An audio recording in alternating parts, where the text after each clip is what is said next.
Do you struggle to know what exactly SEO is or how to ensure that your website is actually targeting the right people or the right keywords to attract your ideal client and repel those that actually aren't your ideal client? If that makes sense or that's something that you want to learn about, stick around today because my guest is sharing all about SEO. Welcome back, everybody, to our channel. Today, I'm excited to be chatting with Stephanie Long of Stephanie Marie Marketing. With over a decade of experience in her industry, Stephanie Long founded Stephanie Marie Marketing as she saw a huge need for SEO services, and they specialize solely in SEO, which is amazing because that's what they're doing day in and day out. So she is a full expert. This laser focus allows them to provide the highest level of service and most impactful results specific to the needs of each individual client. They tailor their services according to each individual's budget and need, depending upon what business they are doing. In her career, Stephanie has led successful campaigns in numerous industries, including but not limited to health and wellness, SaaS or SaaS, e-commerce, food and beverage, travel, and entertainment. Stephanie holds her master's degree in communication from the University of Washington, as well as a BA in communication, also from the University of Washington. Passionate about her work, Stephanie credits her success to dedication, drive, and perseverance. She looks forward to connecting with like-minded professionals, and I am so grateful that we have Stephanie here today. Welcome, Stephanie. Thank you so much for having me. I can't wait to talk about SEO, which I live in. Yay! I will be learning right along with my listeners. We can always dive into SEO further. So to get started, why don't you tell me a little bit about your business and kind of how you ended up in this specific business? Yeah, so SEO was very random for me. I got an internship in college over a decade ago doing SEO for my communication department. I didn't really know what I was doing, but it was enough to get me my first job out of college doing SEO. And that job just really propelled me into knowing SEO so much. It was a technical SEO role, and that's all I did for 2 years. And then I got other marketing jobs along the way, but I always loved SEO and took it with me wherever I went. And nobody ever had it at every job I went to. Nobody ever had SEO. I always came in and would do it for them. And then I would get referrals. Like my boss would be like, hey, I see you're really good. Do you want to maybe take on this client? And so everything just became kind of word of mouth because I'm a really technical person, and that's why I love it. And during the pandemic, I was unfortunately laid off from my full-time role. And I thought, what do I love the most? Let me build my website and let's just do SEO. Because what do people need? They need traffic to their website. So that's how I just took the clients that are all my word of mouth. I brought them on to Stephanie Marie Marketing, and here I am. And you get to do what you love every day. That Exactly. is insanely good. All right. Yeah. So I always like to start at the very beginning and also get in a little bit into the expert area. Yeah. So today, why don't we start with the basics? What is SEO? So SEO stands for Search Engine Optimization. So when you Google, I'll use my name, Stephanie Marie Marketing. You want it to come up in the 1 to 2 or 3 spots because that's above the fold, but ideally the first spot. So search engine is just the organic when you Google anything. Auto parts in your city. Whatever you see coming up, that's organic, and that's what I do. And that's what I do. So basically, whatever someone types in that search bar, we want to be able to connect with those people and what their search is. Exactly. Excellent. Yeah. Now, I know it's important, but for those who are kind of like, I don't have time for that. Why is SEO so important? Well, your competitors are doing it. So why wouldn't you? And you know they're doing it because you can look on their back end and see that they're doing it. So you can see their keywords. So that's the other thing with SEO. You can see it. Not everything, but you can see. So you can, well, I don't know, my competitors aren't doing it. Well, of course they are. So that's why you need to do it. And you want to rank better than them. And do you not want more customers? Who doesn't want more customers? So why would you not want to come up in the search engine? Right? Yeah. Hello. For sure. Yeah. it's an organic thing. You pay for obviously the service, but you don't pay like paid search. That's a totally separate conversation. So it's an organic, free, quote unquote, thing that happens on the back end. Perfect. If someone is just starting to create their website, what are a few things that they should think about when it comes to SEO in the building of the website? So for sure, the user experience, the site structure, that is very important. How it's laid out, you want to make sure that flows, because Google also runs your website, right? So they'll do a audit of the website itself. And if it doesn't make sense to them, that also affects your SEO. So you'll want to make sure to have that down. You want your website to load in 3 to 5 seconds, desktop and mobile. This affects SEO as well, so that's a huge part of it. And then you also want to get the Yoast. I highly recommend the Yoast SEO. I love it. Yeah, I'm going to be doing a masterclass on it because it's so important. So you got to make sure to do that. Your site structure, make sure your content. You want your core keywords. I call them seed keywords. You want to make sure you have those. And then your long tail keywords, which is, like I mentioned, auto body shop in whatever city you're in. So those would be your more long tail keywords. So I hear the terms general keywords and niche keywords. Is that kind of the same thing? Yeah, that's fine. I call them seed because it's your keyword, what you want to grow from ultimately. So think of like the seed you plant, you want to grow from it. So I think of it as a tree, like metaphorically. So you can think about that. So you have your seed, and then your long tail keywords are like your branches, right? What you want to grow out from. That is really good. Let's say we're an entrepreneur. We've been in business for 5 or 6 years. Should we also be looking at SEO? And like, how often should we be taking a look at SEO for our website? Because I'm assuming things change over time. They do, yeah. And you should definitely, even if you've been in business forever. I have clients come on, they've been in business for 20 years and have never done it, right? Because 20 years ago it wasn't even a thing. I mean, I think it was, but it was very like grassrootsy. So yeah, you definitely should always do a site audit, no matter what. Even if you decide you don't want SEO, you should see where your gaps are. And maybe you can fix your own gaps, or maybe you need an SEO specialist, but definitely. I have clients that are ongoing monthly. They like to know where their keywords are, but I don't ever change any keywords unless I need to every 3 months. Because it's organic, we're not paid, right? For sure. It's going to take a little time. Yeah, so my rule of thumb is about 3 months when I see if it's working or not working, and then we just adjust the keyword strategy from there. Very cool. And are websites the only thing you should worry about SEO for? No, social media is huge too, and blogging. One client, all I do is SEO for their blog. So important.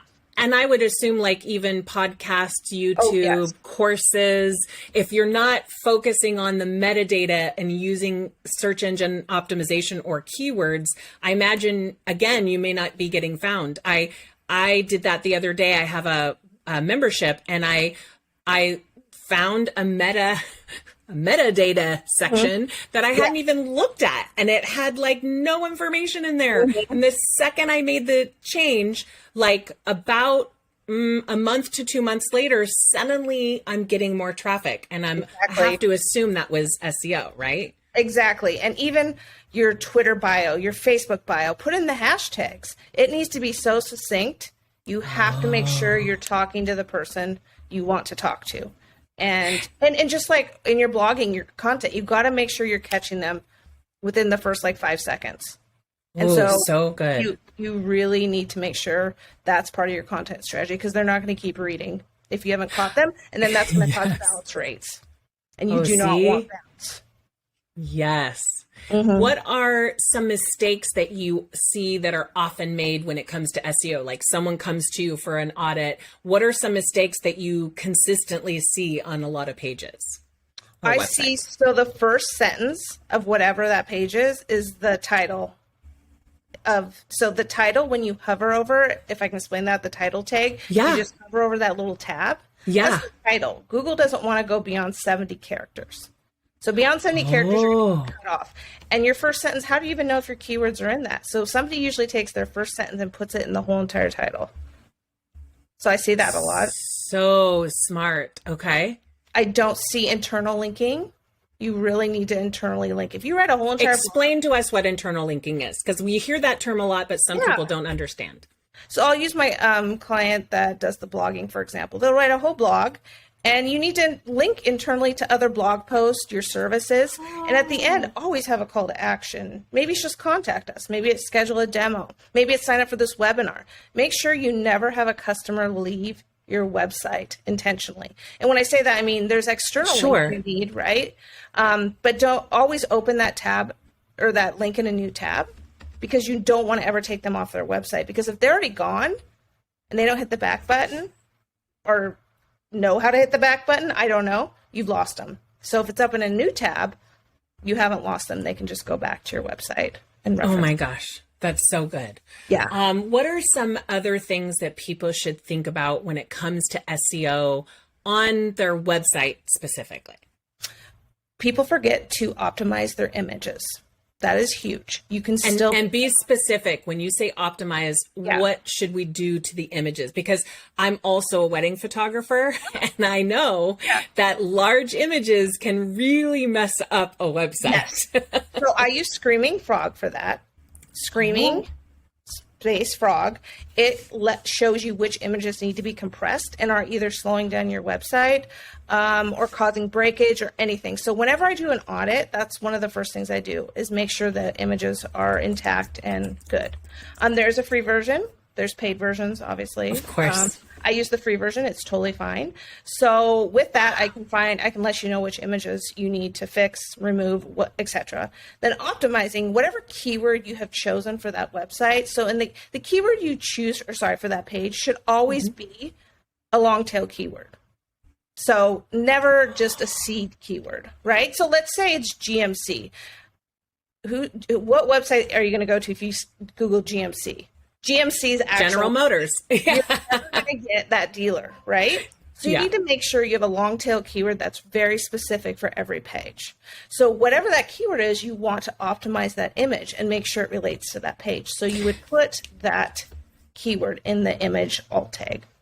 That is such valuable advice, because I know so many people don't name their images. They leave it whatever it was when it was taken or what have you. No, but the idea that you can make sure, I mean, it's something that I do, but so many people don't do it. When you put the keywords in there, Google's actually reading the keywords on the photos, the keywords on the everywhere, right?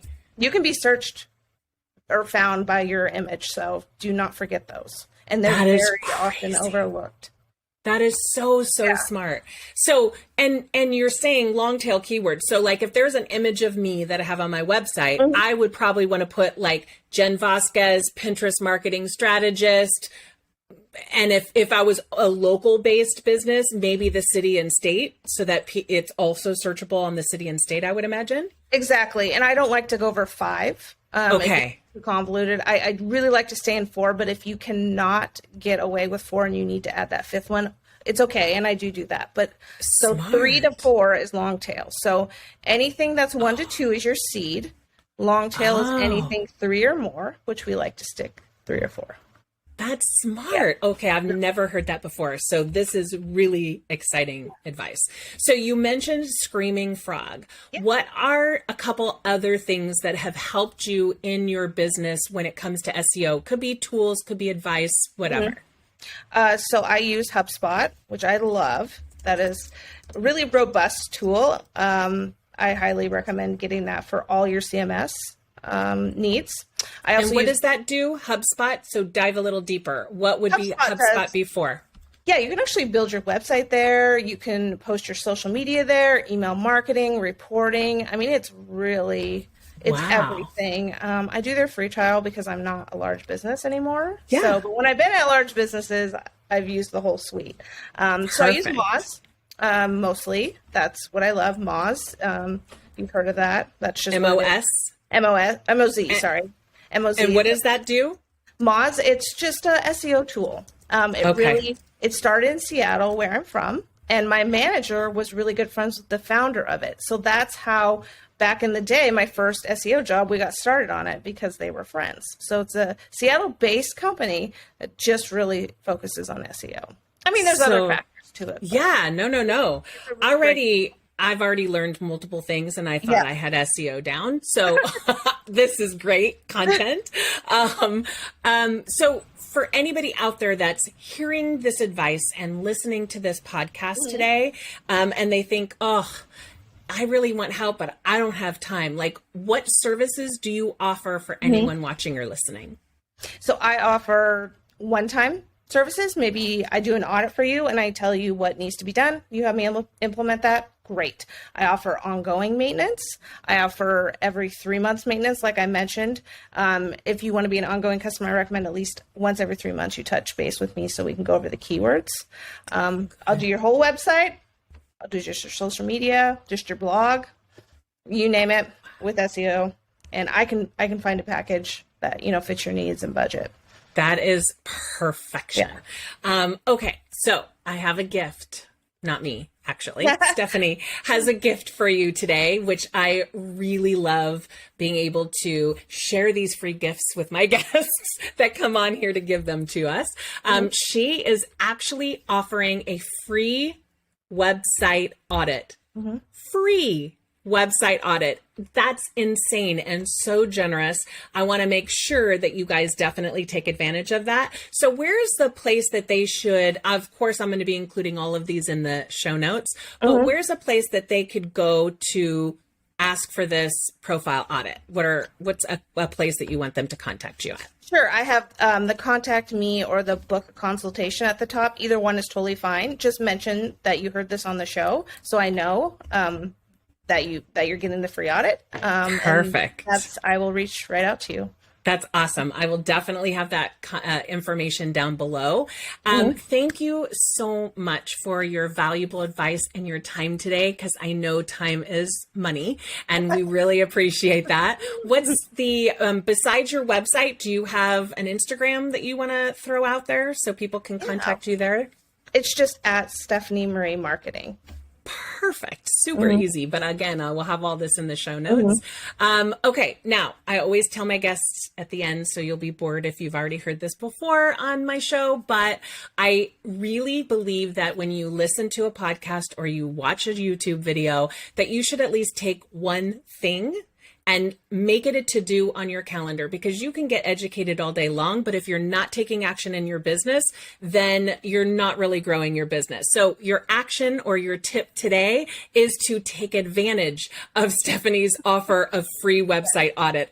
I will probably be doing so also. Yes. So, and I will have all the show notes down there below. Thank you so much, everybody. Go out there and do something good for your business.